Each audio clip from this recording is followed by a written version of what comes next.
Hello friends, welcome to Rescue Code.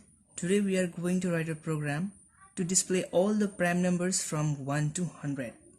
Before starting the program, let's learn something about prime numbers. So prime numbers are those numbers which are divisible by only that number or 1. That means if the number is 5 and if it is divisible by 1 or only that number, then this 5 is called a prime number. This 5 is not divisible by any other numbers except 1 and 5. So basically prime numbers starts from 2 because 1 is not considered as prime or composite. It is neither prime nor composite number, so prime number starts from 2. So we have 2, 3, 5, 7, 11 and so on. So while writing a program to display all the prime numbers from 1 to 100, we have to check whether this 2 is divisible by 2 itself or by other number also. If this 2 is divisible by only that number, that means only 2, that means only 1 times, then this is prime number. Otherwise, if it is divisible by any other number also, then it is a composite number. Let us consider 6. 6 is divisible by 1. It is 2 and 3 and 6. So see, here are multiple numbers which can divide 6 exactly. So this 6 is a composite number, not a prime number. So if you consider 7, then it is divisible by 1 and 7 itself and not any other numbers. So this is called a prime numbers. So while writing a C program, we will only check whether the number is divisible by itself or not, only itself or not, because every number, whether prime or composite, is divisible by 1. So we will neglect this one and we will divide this number from 2. Suppose if we want to check whether 7 is a prime number or not, first we will divide this 7 by 2. If yes, then we will count 1. Again we will divide the 7 by 3. If yes, then we will count 1, otherwise we will not count 1. It is not, we will divide 7 by 2. It is not divisible by 2, so we will not count. And we will divide again by 3. It is also not. Again by 4. It is also not. 5, not. 6, not. And 7, yes. So if it is exactly divisible by 7, then we will count 1. And if again we will check whether this count is equals to 1 or not. If it equals to 1, that means the 7 is divided by 7 only. It is been divided by 7 only. That means it is a prime number and we will display here prime number. So let's consider 6. If you consider 6, then first we will divide by 2. It is yes, so count will be 1. Again by 3, it is also yes, so this will be 2. Again by 4, it's not. 5, it's not. And 6, it's yes, so this count will be 3. So if count is not equals to 1, that means we will check whether count is equals to 1 or not. If not, that means this term is divided by multiple numbers. That means it's a composite numbers, so we will not display this 6. So this is our pattern how we will solve our problem. So let us move to the program. So let's solve the problem now. Solution.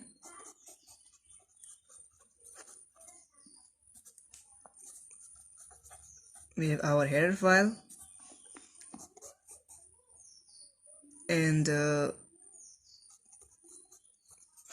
another header file Coney.h. Now we have our main function void main and void main start. Now we will declare integer variables I for number from 1 to 100 and j for checking whether this number is divisible by the same number or not. And next we will declare a variable count for counting how many times the number is being divided. So now we will clr clear screen to clear the screen, and we will run a for loop now. For I equals to 2, we will start this loop from 2 because 1 is not a prime number, neither a composite number. So our question is to display all the prime numbers from 1 to 100. That means prime number starts from 2. So we will start this loop from 2.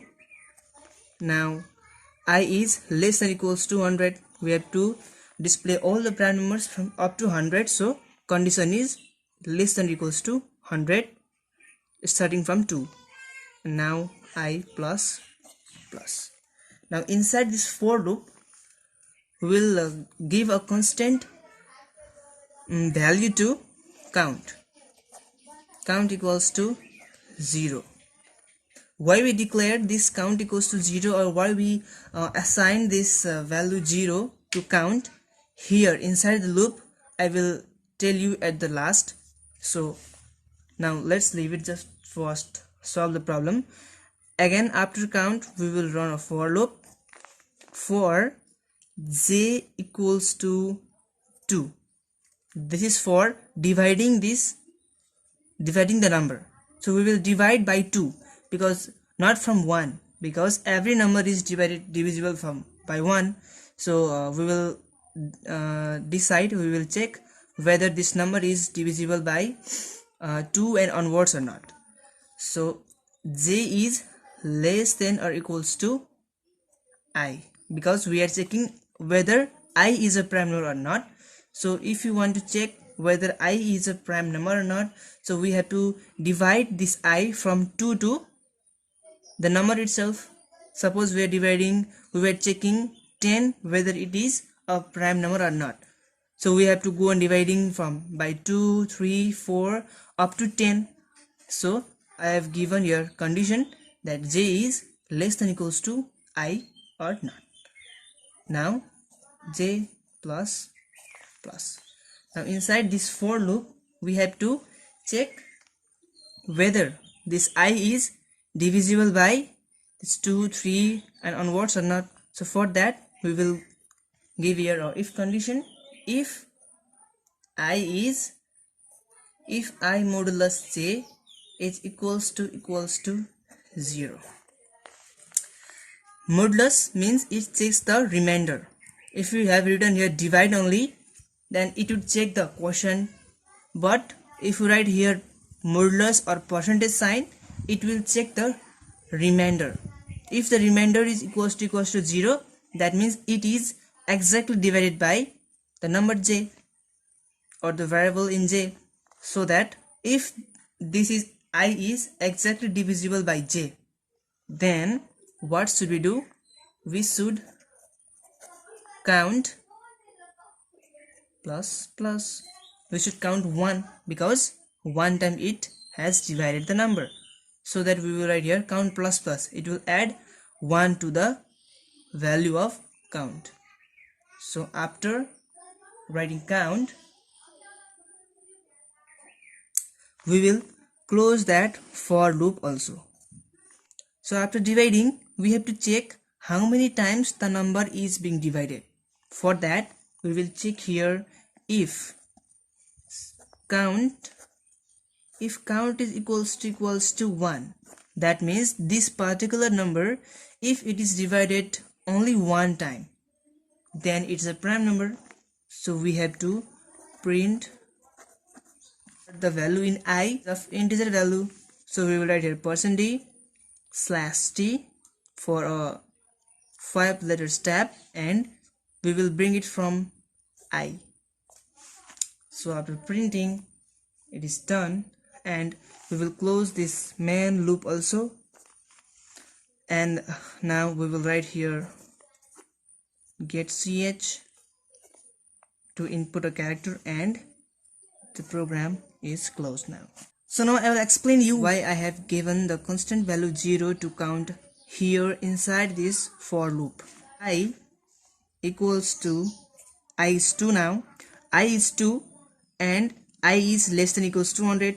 Condition matched. So now control is inside this loop and we have count equals to 0. Again, now in for loop j equals 2. J equals to is 2 and j is less than equals to I. I is 2 and j is 2. 2 is less than equals to 2. It's true. So it is now control is inside this for loop. Now again it checks if I modulus j is equals to 0. That means I is 2.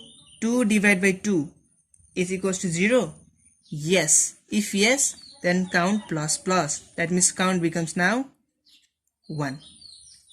Again it goes here up j plus plus. Now j becomes 3 and again it checks here j is less than equals to I. J is 3 and 3 is less than equals to 2. It is wrong. So if it is wrong, now control passes outside this for loop and it goes here now. Now here is a condition if count equals to now. Now it will check count equals to 1 or not. That means count is 1. That means 1 equals to 1. That means true. If true, then printf %d/ti. That means I is 2. So now I means 2. That means 2 will be printed on the screen and /t means 5 characters tab will be given. Again control passes up I plus plus. That means I becomes 3 now and I becomes 3 and it checks here I equals to 3 and 3 is less than equals to 100. Yes. So if yes, then it goes inside the loop and now see here the main point count equals to 0. That means when the loop restarts here, all the initializations that we have done here will be same as usual.